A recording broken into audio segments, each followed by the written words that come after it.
এই সেই নদী যেখানে দেখতে দেখতে একটা মানুষের জীবন চলে গেল। আসসালামু আলাইকুম। আমি সবসময় বলছি যে আমাদের গ্রাম চারপাশে নদী, মানে 2-3টা গ্রাম আর চারপাশে নদী। যে দেখেন এই সেই ঘাট, এই ঘাটে একটা লোক মারা গেছে। মানে এই ঘাটেতে সাঁতরিয়ে চিন্তা করছিল ওই দিকে যাবে। এই যে দেখেন আমাদের বাড়ির সামনে নদী, চারপাশে নদী। ওই ওপারে দূরে দেখা যাচ্ছে যে বড় মাঠ, ওই মাঠেই ঘোড়া দাবড় হয়। ওই ছেলেটা 35-40 বছর বয়স হবে।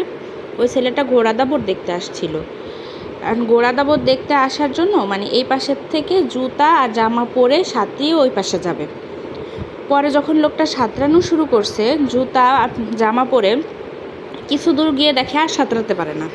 পরে উনি জুতাও খুলে ফেলছে, এরপরেও ডুবে গেছে। জানি না ওনারা হয়তো বা মৃত্যুই ওইভাবে আছে। যখন ডুবে যায় তখন কিছু লোক ওনারে উঠাইতে চাইছিল, কিন্তু উঠাইতে পারেনি, উনি সাথে সাথে ডুবে গেছে। এমনকি উনি যে মারা গেছে ওই লাশটাও সেদিন আর খুঁজে পায়নি। পরের দিন ওই লাশটা খুঁজে পাইছে, একদম চোখের সামনে। ওই লোকটা মারা গেছে কিন্তু লাশ খুঁজে পায়নি। পরের দিন গিয়া ডুবুরি আয়না পরে লাশ খুঁজে পাইছে। এই যে দেখেন, অথচ নদী কিন্তু শান্ত, তখন স্রোতও ছিল না, অথচ লোকটা ডুবে গেছে। আর লোকটা খুব ভালো সাঁতারও জানে, তাও ডুবে গেছে।